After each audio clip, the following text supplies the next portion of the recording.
Hi all, welcome back to my YouTube channel. ಇವತ್ತು ನನ್ನ ವ್ಲಾಗ್ನಲ್ಲಿ ಸ್ಟಾರ್ಟಿಂಗಲ್ಲೇ ಒಂದು ವ್ಯೂನ ತೋರಿಸ್ತಿದ್ದೀನಿ ನಾನು ನಿಮಗೆ. ನನ್ನ ಬ್ರದರ್ ಆ್ಯಂಡ್ ಫ್ಯಾಮಿಲಿ ಕುತುಬ್ ಮಿನಾರ್ಗೆ ವಿಸಿಟ್ ಮಾಡಿದಂತಹ ರಿಯಲಿಸ್ಟಿಕ್ ಫುಟೇಜನ್ನು ನಾನಿಲ್ಲಿ ತೋರಿಸ್ತಿದ್ದೀನಿ. ನಿಮ್ಮಲ್ಲಿ ಎಷ್ಟು ಜನ ಕುತುಬ್ ಮಿನಾರ್ಗೆ ವಿಸಿಟ್ ಮಾಡಿದ್ದೀರಾ ಅಥವಾ ಅದ್ರ ಬಗ್ಗೆ ತಿಳ್ಕೊಂಡಿದ್ದೀರಾ? ಬನ್ನಿ ಹಾಗಿದ್ರೆ ಕುತುಬ್ ಮಿನಾರ್ ರೀಚ್ ಆಗೋಷ್ಟರಲ್ಲಿ ಕುತುಬ್ ಮಿನಾರ್ ಬಗ್ಗೆ ಒಂದಿಷ್ಟು ಇನ್ಫಾರ್ಮೇಷನ್ನ ನಾನು ನಿಮಗೆ ತಿಳಿಸ್ಕೊಡ್ತೀನಿ.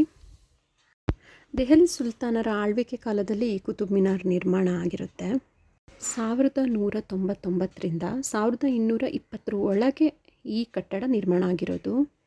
ಇದು ನಿರ್ಮಾಣ ಕಾರ್ಯ ಸ್ಟಾರ್ಟ್ ಆಗಿರೋದು ಕುತುಬುದ್ದೀನ್ ಐಬಕ್ ಎಂಬ ಸುಲ್ತಾನನ ಕಾಲದಲ್ಲಿ. ಇದರ ನಿರ್ಮಾಣ ಕಾರ್ಯ ಪೂರ್ಣಗೊಂಡಿರೋದು ಅವರ ಅಳಿಯ ಇಲ್ತಮಷ್ನವರ ಕಾಲದಲ್ಲಿ. ಇದು ಪೂರ್ಣವಾಗಿ ಇಸ್ಲಾಮಿಕ್ ವಾಸ್ತುಶಿಲ್ಪ ಶೈಲಿಯಲ್ಲಿ ನಿರ್ಮಿಸಲಾಗಿದೆ. ಇದನ್ನು ಹಿಂದೂ ಮುಸ್ಲಿಂ ಸಂಪ್ರದಾಯಗಳ ಸಮ್ಮಿಲನದ ಉದಾಹರಣೆ ಅಂತಲೂ ಪರಿಗಣಿಸಲಾಗುತ್ತೆ. ಈ ಅತ್ಯಂತ ಸುಂದರವಾದ ಪ್ರವಾಸಿ ತಾಣ ನಮ್ಮ ಭಾರತದ ರಾಜಧಾನಿ ದೆಹಲಿಯಲ್ಲಿದೆ ಅಂತ ಹೇಳ್ಕೊಳ್ಳೋದಕ್ಕೆ ನಮಗೆ ಹೆಮ್ಮೆಯಾಗುತ್ತೆ. ಈಗ ನಾನು ನಿಮಗೆ ತೋರಿಸ್ತಿರೋದು ವಿಶ್ವದ ಅತಿ ಎತ್ತರದ ಕಟ್ಟಡ ಕುತುಬ್ ಮಿನಾರ್. ಹೇಗಿದೆ ನೋಡಿ ಈ ಸುಂದರವಾದ ಕಟ್ಟಡ.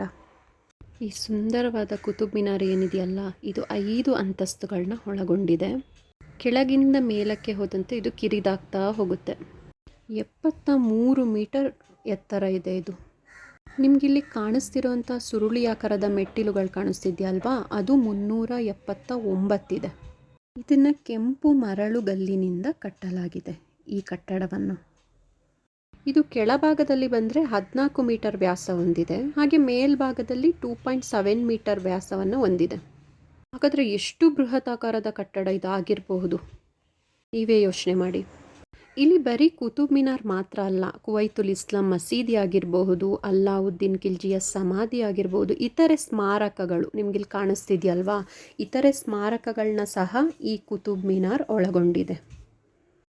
ಗುಲಾಮ ಸಂತತಿಯ ಫಸ್ಟ್ ದೊರೆ ಏನಿದ್ದಾರೆ ಕುತುಬುದ್ದೀನ್ ಐಬಕ್, ಆತನ ಕಾಲದಲ್ಲಿ ಇದು ನಿರ್ಮಾಣ ಆಗಿ ಅಲ್ಲಾವುದ್ದೀನ್ ಖಿಲ್ಜಿ ಹಾಗೂ ಇಲ್ತಮಷ್ರವರ ಕಾಲದಲ್ಲಿ ಕಾರ್ಯ ಸಂಪೂರ್ಣವಾಗಿ ಪೂರ್ಣಗೊಂಡಿತು.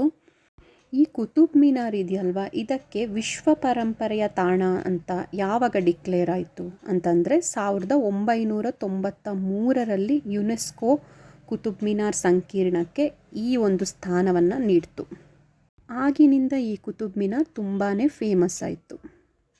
ಇದನ್ನು ಯಾಕೆ ಹಿಂದೂ ಮತ್ತು ಮುಸ್ಲಿಂ ಸಂಪ್ರದಾಯಗಳ ಪ್ರತೀಕ ಅಂತ ಕರೀತಾರೆ ಅಂದರೆ, ಇದರ ನಿರ್ಮಾಣ ಕಾರ್ಯ ಆಗೋ ಸಮಯದಲ್ಲಿ ಹಿಂದೂ ಮತ್ತು ಮುಸ್ಲಿಂ ಎರಡೂ ಕುಶಲಕರ್ಮಿಗಳು ಕಾರ್ಯನಿರ್ವಹಿಸಿರ್ತಾರೆ.